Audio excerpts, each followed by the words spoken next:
Olá pessoal, professor Robertinho na área para trabalharmos mais uma videoaula com vocês. Vocês já viram em aulas anteriores que nós trabalhamos razões e proporções. Vocês já fizeram atividades referentes a esses dois conteúdos. Viram a definição de razão. E razão é o quê? Nada mais é do que uma divisão, onde o primeiro termo da razão é chamado de antecedente e o segundo termo de consequente. Quando você tem uma igualdade de duas razões, você tem uma proporção. Por exemplo, aqui você tem a razão 3 está para 4. É assim que nós fazemos a leitura, né? 3 está para 4, assim como, sinal de igualdade nós lemos assim como 15 está para 20. Então você tem uma igualdade de duas razões, ou seja, aqui eu tenho uma proporção. Por que eu sei que é uma proporção? Porque quando eu multiplico aqui cruzando, eu obtenho uma igualdade verdadeira. Se eu multiplicar 3 vezes 20, eu obtenho 60. E se eu multiplico 4 vezes 15, também obtenho 60. Ou seja, esses termos aqui eu chamo de meios e esse aqui eu chamo de extremos. Então, o produto dos meios é igual ao produto dos extremos. Então, isso foi o que nós vimos em aulas anteriores, onde nós encontramos valores desconhecidos, né, chamado de x, de y, uma outra letra qualquer, que você encontrava o valor desconhecido aplicando a propriedade fundamental. Além da propriedade fundamental, temos outras propriedades nas proporções. Nós iremos vê-las, vamos ver algumas delas hoje, né, nessa videoaula, e vocês irão ficar mais familiarizados através de alguns exemplos e exercícios práticos, tá certo? Então, vamos a elas. A primeira propriedade da proporção diz o seguinte: em toda proporção, a soma ou a diferença, quer dizer, a subtração, né? Diferença, subtração, dos dois primeiros termos, ou seja, esse termo somado com esse, está para o primeiro ou para o segundo, assim como a soma ou a diferença dos dois últimos termos está para o terceiro ou para o quarto. A gente fazendo essa leitura assim, fica um pouco embaralhado o juízo da gente, não é isso? Mas quando nós traduzimos para a linguagem matemática, né, utilizando números e letras, a situação fica mais favorável. Então, isso aqui está exemplificado aqui. O que é que está dizendo aqui, pessoal? Aqui eu tenho uma proporção. A está para B, assim como C está para D. Então, a partir daqui, dessa proporção inicial, nós iremos formar outras proporções que são verdadeiras, né, que são verificadas como verdadeiras, né, para poder ser admitidas em exemplos e problemas posteriores, tá certo? Então, você pode observar aqui, ó, como ele falou aqui, ó, a soma ou a diferença dos dois primeiros termos. Aqui, ó, primeiro termo e o segundo termo. O primeiro termo é A, o segundo termo é B. Então, somei ó, A mais B está para o primeiro termo que é A, aqui, ó, está para o primeiro ou para o segundo, é o que nós fazemos aqui embaixo, ó, a soma dos dois primeiros está para o segundo termo, tá vendo? Assim como a soma dos dois últimos, ó, os dois últimos, terceiro somado com o quarto, está para o terceiro termo, aqui, ó, está para o terceiro, né? Ou está para o quarto termo aqui embaixo. Então, essas duas propriedades você pode aplicar sem problema nenhum. Ou uma ou outra você aplicando, você chega ao mesmo resultado numa questão, tá certo? Isso também serve para a diferença, ou seja, para a subtração, como nós vimos aqui, ó, tá vendo? A diferença, a soma ou a diferença dos dois últimos está para o terceiro ou para o quarto. Então, aqui, eu tenho aqui A está para B, assim como C está para D, proporção inicial. E a partir dela eu fiz o quê? A menos B, o primeiro menos o segundo, está para o primeiro. Aqui, está para o primeiro. Está vendo aqui? Ó. Assim como o terceiro mais o quarto, aqui, ó, terceiro, aliás, menos o quarto, né? Aqui é a subtração, está para o terceiro ou para o quarto, como vem aqui embaixo, tá vendo? A menos B está para B, assim como C menos D está para D. Eu posso utilizar qualquer uma dessas duas e eu vou encontrar o meu valor desconhecido sem problema nenhum, tá certo? Então vamos ver isso aqui na prática através de alguns exemplos, tá bom? Bom, então vamos ver aqui um exemplo só confirmando a propriedade para você observar agora com números, tá bom? Então eu tenho aqui, ó, a primeira proporção diz o seguinte: 3 está para 2, assim como 6 está para 4. Então, aplicando a propriedade da soma, aqui, você tem aqui, ó, 3 mais 2, 3 mais 2 está para 3, ou seja, o primeiro mais o segundo está para o primeiro. Entendeu? Aí eu faço a mesma coisa na outra razão, do outro lado. O terceiro mais o quarto está para o terceiro. Tá vendo? Como aqui eu peguei o termo de cima, aqui também eu pego o termo de cima para colocar aqui nos denominadores. Ok? E vamos verificar que a proporção vai se manter. Observe aqui, ó. 3 mais 2 dá o quê? 5 está para 3, eu repito. Assim como 6 mais 4, que é igual a 10, está para 6. Agora eu aplico a propriedade fundamental, que é multiplicar cruzado, né? Produto dos meios igual ao produto dos extremos. Então, 5 vezes 6 é igual a 3 vezes 10, ou 10 vezes 3, ó. Ambos os resultados dão igual a 30. Então, a proporção se manteve.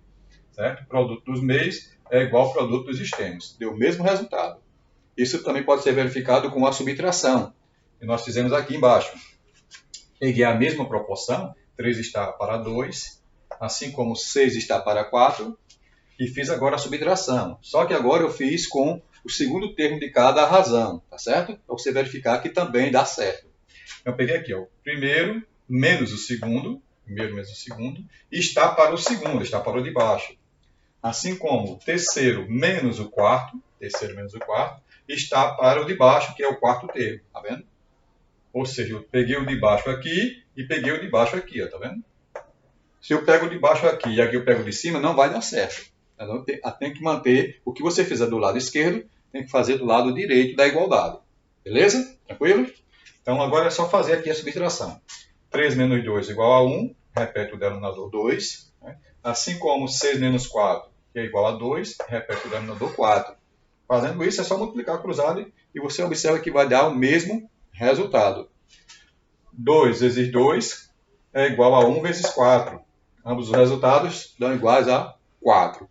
Beleza? Se manteve, não foi? Então está provado aqui a veracidade da primeira propriedade. Agora vamos para a prática, né? Que é o que interessa a gente. Algum exercício aqui tem que ter, né? Então vamos fazer aqui esse primeiro exercício, saber o que ele está pedindo, né? E o que é dado na questão, tá bom? Então diz o seguinte aqui na primeira questão. Determine x e y na proporção, aqui é a proporção, x está para y, assim como 5 está para 3. Beleza? Sabendo que, olha o que foi dado aqui na questão, x mais y é igual a 32. Então eu tenho que utilizar essa informação aqui para responder essa questão.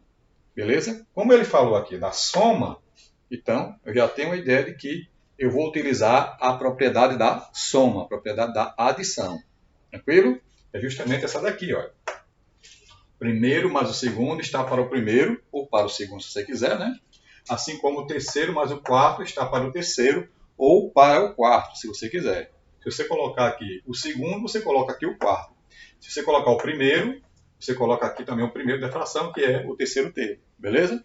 Então, vou fazer a mesma coisa aqui. Ó. A partir dessa proporção, eu vou aplicar a minha propriedade. Tá bom? Aqui é o primeiro termo, aqui é o segundo. Então, eu vou fazer o quê? O primeiro, que é x, mais o segundo, que é y, está para... Vou utilizar o x, certo? Vou utilizar o primeiro termo do lado esquerdo. Então, eu vou fazer a mesma coisa do lado direito. O terceiro, que é o 5, mais o quarto, que é o 3, está para o primeiro, que é o 5 aqui, ó, dessa razão, tá bom? Peguei o primeiro aqui, observa aqui, ó, a diagonal, tá vendo? Igualzinho. Para você já se orientar por aí. Tranquilo? Agora, o que é que eu faço? É só utilizar a informação que ele deu na questão. Foi o que ele disse aqui, ó, que x mais y é igual a quanto? 32. Então aqui eu não tenho x mais y, é só tirar essa soma aqui e colocar no lugar dela 32. E o restante continua resolvendo normalmente.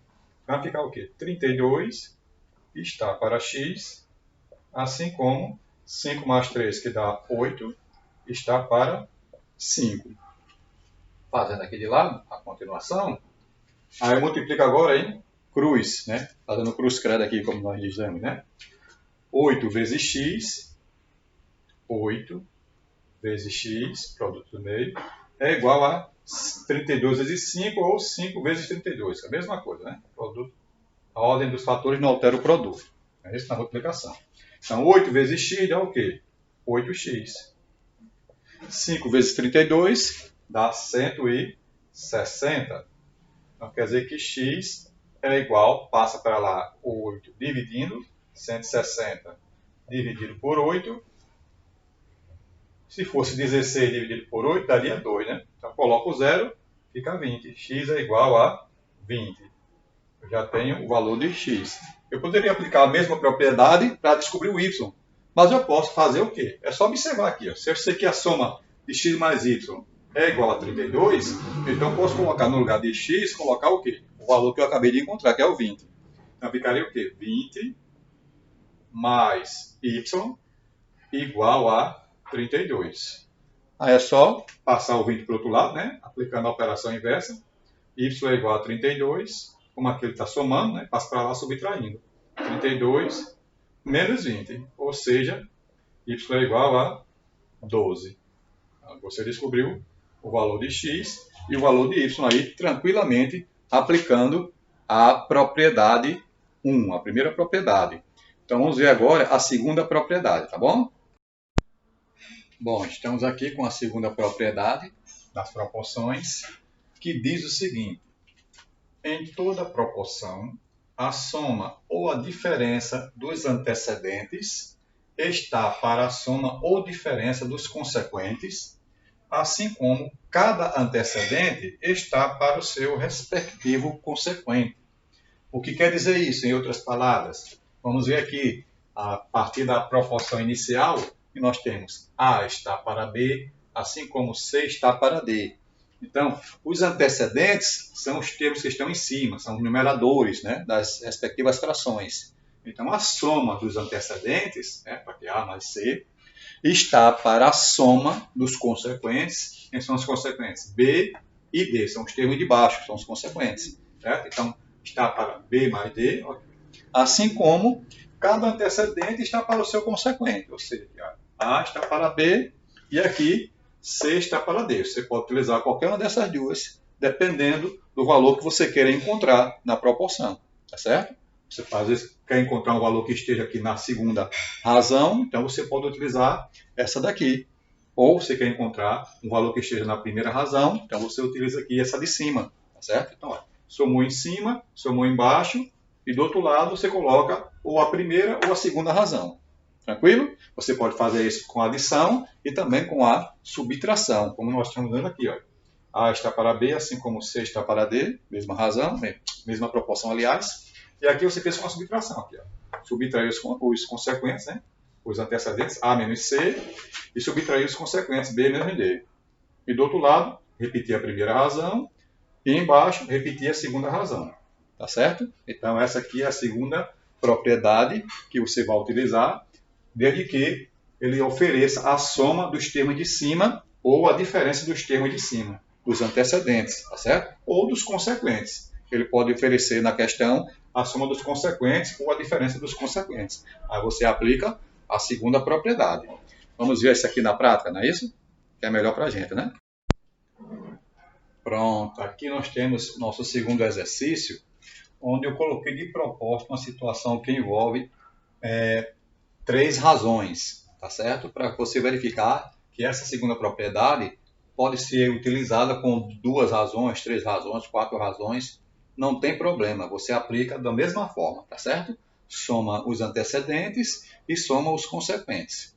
E do outro lado coloca cada razão, certo? A primeira, a segunda, a terceira razão, dependendo de quantas razões tenham na proporção, tá certo? Então vamos ver aqui o que diz essa segunda questão. Determinar os números A, B e C não nulos, quer dizer, não são iguais a zero, sabendo que A está para 3, assim como B está para 5, assim como C está para 2, tá vendo? 3 razões iguais. Então você vai utilizar justamente a segunda propriedade, por quê? Porque ele diz aqui também, ó, que A mais B mais C é igual a 120, ou seja, a soma dos 3 termos aqui, ó, os 3 antecedentes, tá vendo? Os 3 antecedentes, ele deu a soma. Então, do mesmo jeito que eu posso somar 2 antecedentes, eu posso somar 3, sem problema nenhum, tá certo? Então, vamos aplicar aqui, no caso, a propriedade da soma, tá certo? Só que agora com 3 elementos, os 3 antecedentes, tá bom? Então vamos ver aqui como é que vai ficar, aplicando essa propriedade aqui. Ali tem A mais C, está para B mais D. Como aqui eu tenho A, B e C, então eu vou fazer o quê?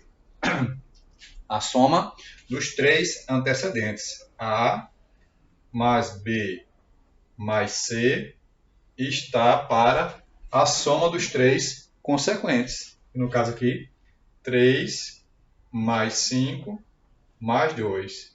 Isso aqui é igual a cada razão de forma isolada. Se você quiser encontrar primeiramente o valor de A, você utiliza A está para 3 aqui. A está para 3. Aí você vai descobrir inicialmente o valor de A. Aí continuando aqui, como é que vai ficar? A mais B mais C. Eu já sei que essa soma desses três elementos é igual a quanto? Está aqui, ó, 120. Na verdade, para a gente, ó, filé. Então é só substituir.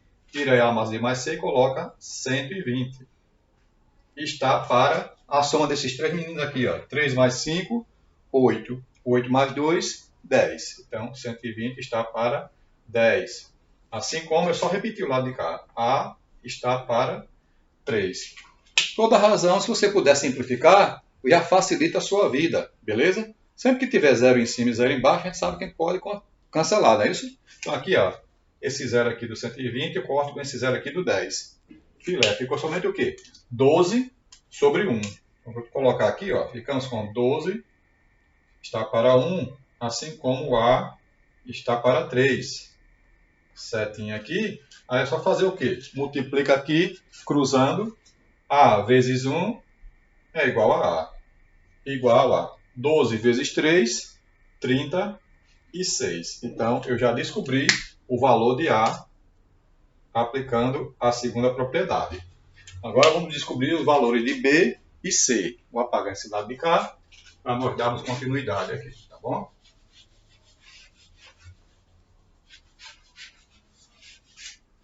Então vamos lá. Então aqui você tem a mesma situação. Você pode fazer isso aqui, ó. Como você já sabe que A mais B mais C é 120, 3 mais 5 mais 2 é igual a 10, e simplificando vai ficar 12 sobre 1, você já pode pegar carona. Ao invés de repetir isso aqui tudinho, coloca somente o quê? 12 sobre 1, tá bom? Então você coloca aqui, ó, 12 sobre 1, e do outro lado, a segunda razão. B está para 5. Olha, filé. Aí economizou bastante, não é isso? Aí faz o cruz-credo, 1 vezes B é igual a B. E 5 vezes 12 dá exatamente 60. Ou seja, já descobriu o valor de B tranquilamente. Mais rápido do que depressa. Então, fazemos agora a mesma coisa para encontrar o valor de C. Pegamos aqui 12 está para 1, assim como C está para 2. Daqui ficou bom que ficou somente o algarismo 1 aqui, né? 1 vezes C dá C. Então, já facilitou sem problema nenhum. Se aparecesse outro valor diferente de 1 aqui, 2, 3, era só passar para o outro lado dividindo esse valor, como nós já estamos acostumados. Então, como ficou 1 vezes C dá C. E do outro lado, 12 vezes 2 é igual a 24. Então, você tem aqui a soma desses três termos. Se eu somar A mais B mais C, 60 mais 24 mais 36, vai dar exatamente 120. Então, você já tem aí, filé, a resposta da sua segunda questão. Tranquilo? Beleza? Então, espero que vocês tenham entendido direitinho, pessoal, e se deem bem nos exercícios, tá bom? Um abraço de Robertinho e até a próxima. Tchau, tchau.